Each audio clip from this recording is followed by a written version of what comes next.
Ashamaa harka fuunee kabajamtootaa fi jaalatamtoota hordoftoota keenya oduu fi odeeffannoowwan keenya qabannee ammas walitti deebineetiin jirra. Oduu fi odeeffannoowwan keenya kan guyyaa har'aa isiniif qopheessine isinitti himuudhaan Amiin Shubbisee isin waliin turtii kan taasisu ta'a. Hanga xumuraatti waliin akka turtan isin affeera. Atileet Qananiisaa Baqqalaan maaraatoonii London bara 2025 irratti kan hirmaatu ta'uu beeksise. Atileetiin buleessii fi jabeessi Qananiisaa Baqqalaan fiigicha maaraatoonii London bara 2025 kana irratti akka hirmaatu ifa godheera. Ga'eessi umriin isaa 40 darbe Qananiisaa Baqqalaan dorgommii idil-addunyaa isa dhumaa ta'uu akka malus ibseera. Atileet Qananiisaan hanga ammaatti maaraatoonii London irratti yeroo 4 hirmaateera. Taamiraat Tolaa, Tigist Asaffaa fi Siifan Hasan atileetota biroo maaraatoonii London bara 2025 irratti hirmaatan jedhamanii eegaman keessaa isaan tokkodha. Maaraatooniin London kun bara kana Eebla 19 bara 2017 akka lakkoofsa Itoophiyaatti kan gaggeeffamu ta'uunis ifa ta'eera. Czech Republic hariiroo damee barnootaa Itoophiyaa waliin qabdu cimsuuf fedhii qabaachuu ibsite. Czech Republic hariiroo damee barnootaa Itoophiyaa waliin qabdu caalmaatti cimsuudhaaf fedhii akka qabdu beeksifteerti. Ministeera barnootaa Profeesar Birhaanuu Naggaa jila Itoophiyaatti ambaasaadar Czech Republic Miroslav Koseetiif durfamu waliin mari'ataniiru. Profeesar Birhaanuun barnoota qulqullina qabuu fi haqa qabeessa ta'e lammiilee hunda biraan gahuudhaaf riifoormii damee barnootaan hojjetame ilaalchisee ibsa kenneera.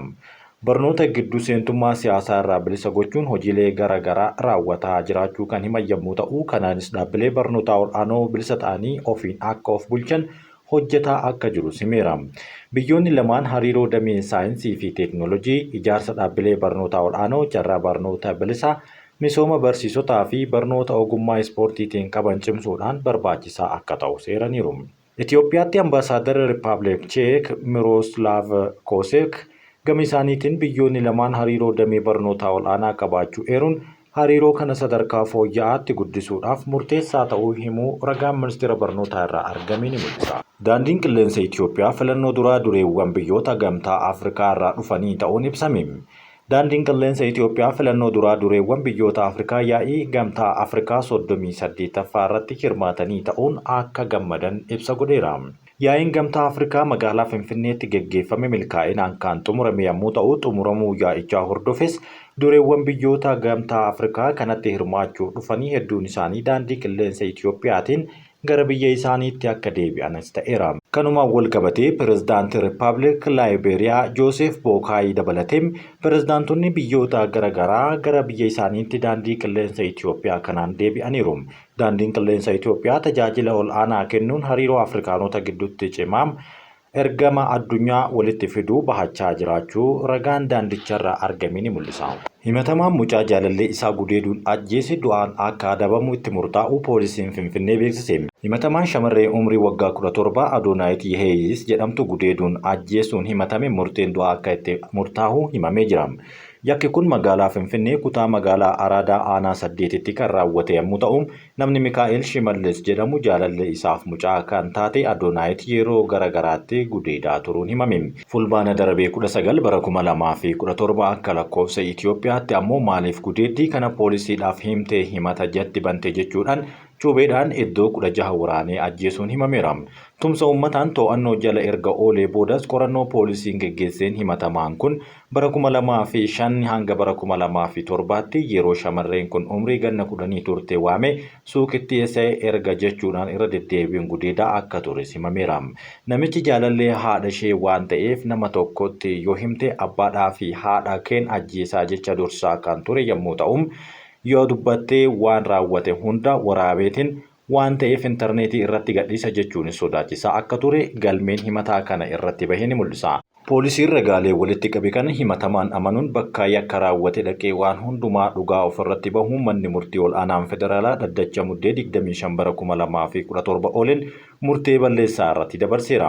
Himatamaan Mikaa'el Shimallis yakka ajjecha suukanneessaa raawwateen murtoon du'aa akka adabamu irratti murtaa'uus odeeffannoon poolisii magaalaa Finfinnee irraa argame ifa godha. Dhaabbata mootummoota gamtoomanii fi gamtaan Awurooppaa tumsa waloo Itoophiyaa waliin qaban cimsanii akka itti fufan ibsa godhan.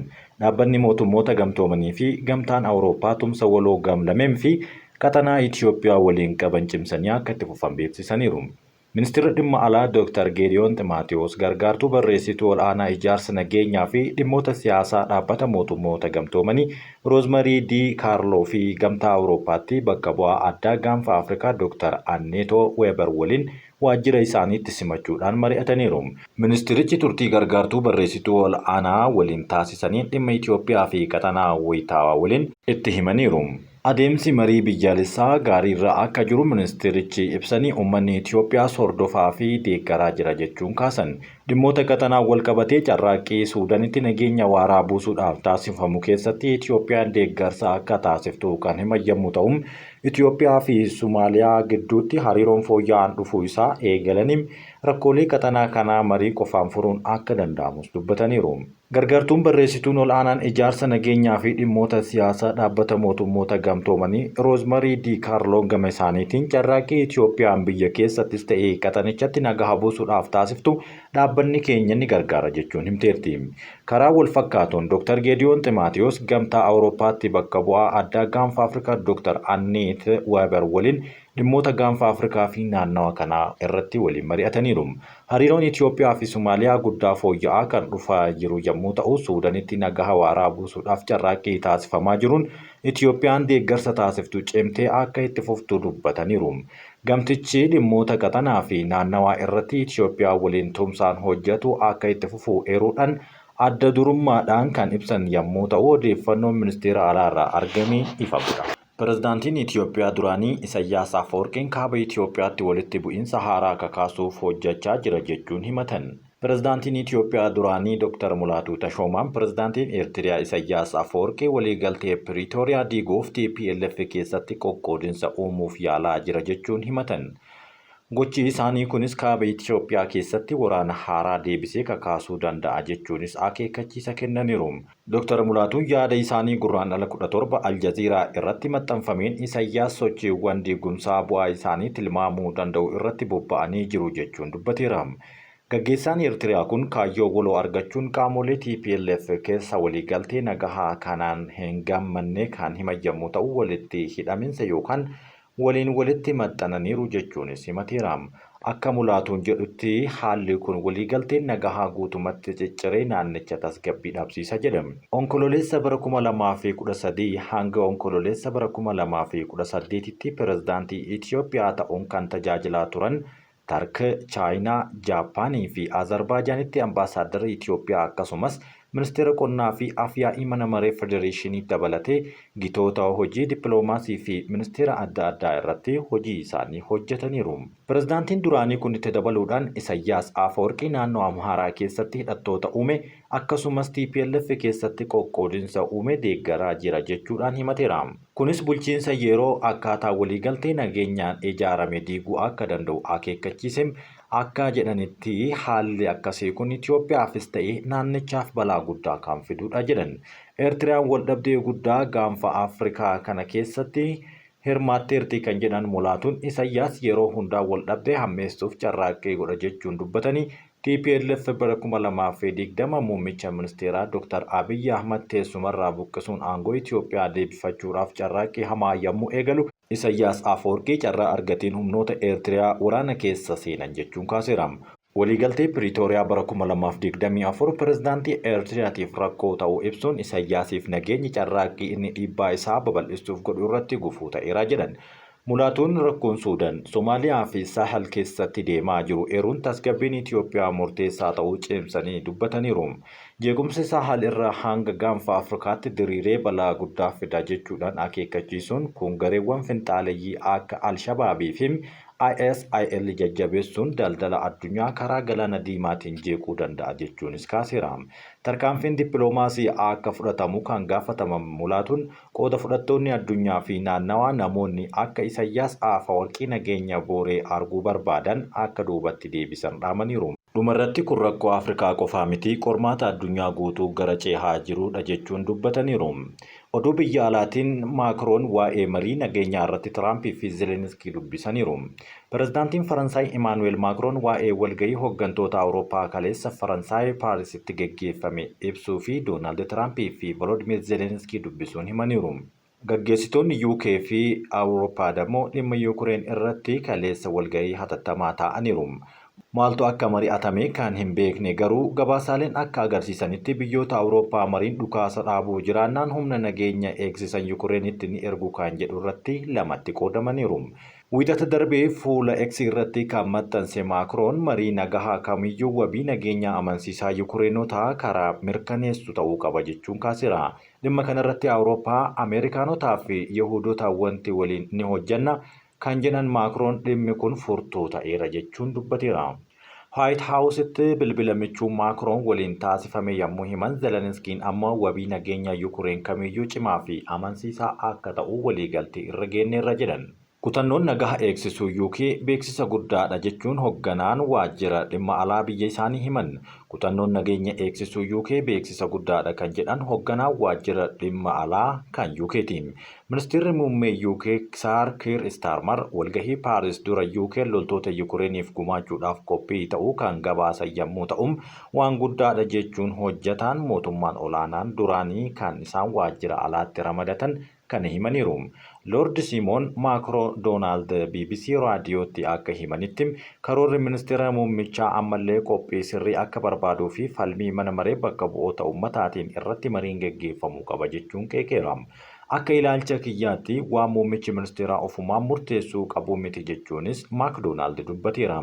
Hoogganaan waajjira dhimma alaa duraanii kun humnoonni Ingilizii achitti maal akka hojjetan irratti akkasumas Yuukireen keessatti argamuudhaaf itti fufiinsa isaaniitiin dandeettii akka qaban mirkaneessuu akka qabuu fi baay'ee ifa ta'ee jiraachuu qaba jechuunis kaaseera. Kun osoo kanaan jiru Raashaa, Ameerikaa fi Yuukireen gidduutti nagaa buusuudhaaf Ameerikaan akkasumas dhimma isaa kan walootiin Saudi Arabiyaatti marii geggeessuuf akka jirtu kanaan dura beeksiftee turte. Maakro Ruubiyoon walgahii Raashaatiin dura mootii Saudi Arabiyaa waliin wal argee dubbateera. Amma Riyaad irraa yeroo ministeera dhimma alaa Ameerikaa Maarko Ruubiyoo mootii Saudi Arabiyaa Muhammad bin Salmaan waliin wal arganii dubbatanis dhagahameera. Ruubiyoon kibxata har'aa qondaaltota Raashaa waliin mari'achuuf yeroo qophaa'anitti qondaaltonni Ameerikaa ijoon biroos itti dabalamaniiru jechuun dubbataniiru. Maakro Ruubiyoon wiixata kaleessaa dhimmoota Gaazaa fi waraana Israa'elii fi Hamaas irratti mari'achuufis gara Saawudiitti akka imalan dabaleera. Akkasumas Ruubiyoon kibxata har'aa ministeera dhimma alaa Raashaa Sergey Lavrovii fi gargaaraa pirezidaantii Vladimir Putin kan ta'e Yurii Ushakov waliinis mari'achuudhaaf beellama qabataniiru. Kiyev garuu marii Saudi Arabiyaatti geggeeffamu kanarratti akka hin hirmaanne pirezidaantiin biyyattii Volodymyr Zelensky himaniiru. Dhimmuma kana qabbaneessuuf aanga'oonni US fi Raashaa ganama har'aa magaalaa guddoo Saudi Arabiyaa kan taate Riyaaditti wal arguun himamee jira. Gama Ameerikaatiin ministeera dhimma alaa Maarko Ruubiyoo gorsaa nageenya biyyaalessaa Tiraamp Maayik Waltiizii fi ergamaa baha giddu galeessaa Steve Witkoff qaamaan achi gahuun himameera.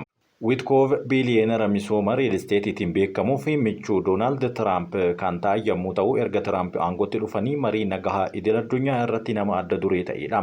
Juuma kana jalqaba dhumaa adda kan ta'e tokko irratti pirezidaantii Putin waliin wal argee jira. Gama Raashaatiin ammoo aanga'oota ministeera alaa Sergey Lavrov gorsaa imaammata biyya alaa Kremlin Yurii Ushakovii fi dabalatee kanneen biroonis argamaniiru.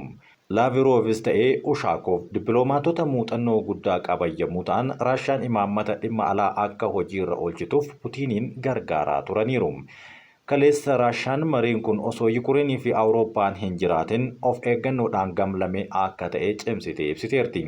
Mariin kun ammoo beellama Tiraampii fi Putin Saudi Arabiyaatti wal arguudhaaf karoorfatan dursee kan ta'edha. Kabajamtootaa fi jaallatamtoota hordoftoota